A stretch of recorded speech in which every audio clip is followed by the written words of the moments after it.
Untuk yang kesekian kalinya, warga desa mengeluh gagal panen.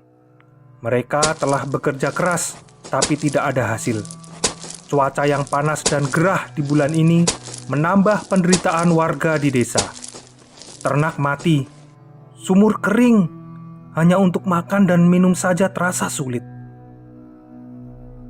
Rasa lapar, putus asa, kecewa, bercampur menjadi satu. Sang kepala desa tidak tinggal diam.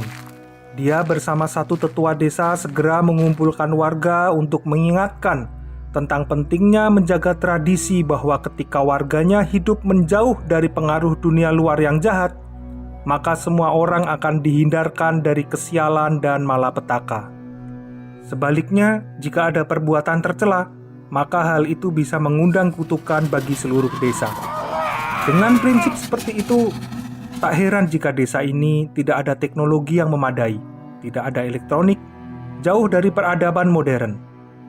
Mereka sungguh takut akan pengaruh buruk dari luar yang bisa membawa kutukan.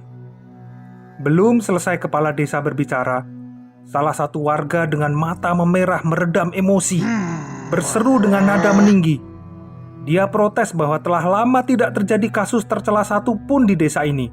Tapi mengapa keberuntungan tak kunjung datang? Sang tetua berbisik sesuatu kepada kepala desa. Kemudian kepala desa terdiam. Dia hanya menyarankan untuk bersabar sebentar lagi. Warga pun membubarkan diri dengan menyisakan rasa kecewa. Keesokan harinya, ketika si kepala desa berjalan ke arah hutan hendak mencari kayu, dia melihat di belakang suatu rumah, seorang perempuan muda tampak lusuh, sedang muntah-muntah sambil memegang perutnya. Kepala desa pun langsung kalut. Dia takut bahwa perempuan itu hamil tanpa ada pernikahan, yang mana hal tersebut merupakan tindakan tercela yang bisa mengundang kutukan. Dengan hati-hati dia mendekat kepada perempuan itu. Perempuan itu kaget. Dia pun segera lari meninggalkan kepala desa sendirian. Kepala desa masih ragu tentang apa yang dilihatnya. Dia melanjutkan masuk ke dalam hutan. Beberapa hari kemudian, terjadi kegaduhan di desa. Perempuan tadi diseret ke tengah lapangan. Dengan sangat marah, sang tetua menunjuk-nunjuk kepada perempuan tersebut dan menyatakan bahwa dia hamil. Tak lama, warga pun berkerumun melihat apa yang sedang terjadi. Suasana menjadi gaduh. Dengan tangisan meraung-raung, tetua itu mengatakan bahwa kutukan yang lebih besar akan segera mendatangi tempat ini jika perempuan tersebut tidak segera keluar dari desa.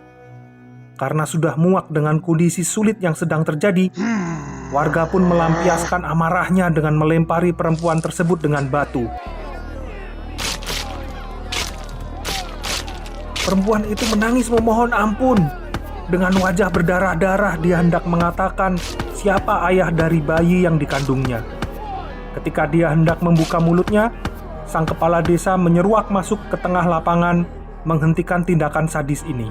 Lalu dia mengangkat perempuan itu dan menuntunnya ke ujung jalan desa agar si perempuan segera pergi meninggalkan desa ini daripada mati.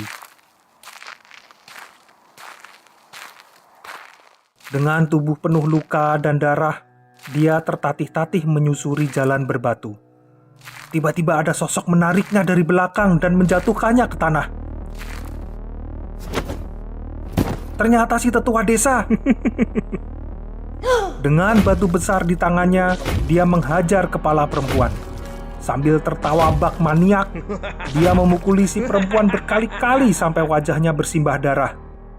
Dengan nafas yang masih tersisa, perempuan itu menunjuk ke arah tetua desa dan berkata, "Tega sekali kau melakukan ini kepadaku dan kepada bayimu sendiri. Kamu akan membayarnya." Lalu matilah perempuan itu di tangan si tetua. Rupanya bayi yang dikandungnya adalah perbuatan bejat dari tetua itu sendiri. Dia membungkam si perempuan dengan membunuhnya di luar desa. Lalu dengan terburu-buru, tetua memasukkan mayat perempuan itu ke dalam karung dan pergi.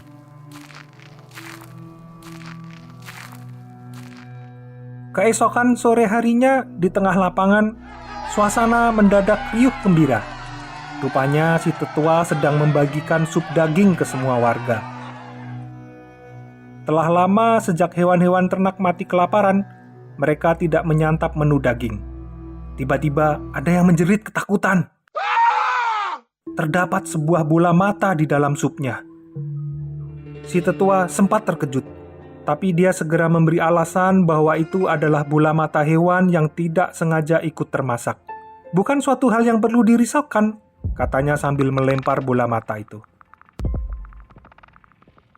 Warga kembali menyantap sup itu dan meminta si tetua untuk menjadi kepala desa berikutnya. Si tetua pun tersenyum puas. Sang kepala desa melihat itu semua, tapi dia merasa belum berbuat banyak untuk warganya. Maka dia memilih pergi melanjutkan pekerjaannya. Seperti biasa, suasana malam di desa ini benar-benar sunyi. Hanya suara hewan kecil bersaut-sautan.